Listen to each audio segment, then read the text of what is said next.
Hello, in front of me I've got VIVO X90 Pro. In this video I'll show you how to cast screen from smartphone to TV using YouTube app. In the beginning, make sure that both devices are connected to same Wi-Fi, and then on your smartphone enter YouTube app. Now press the Screencast button located on the top of the screen and select the TV.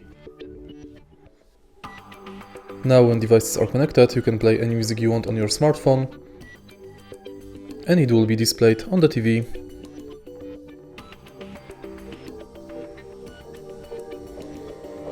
If you want to stop the connection, again press this button and select disconnect. And that's it. If you find this video helpful, please leave like, comment and subscribe.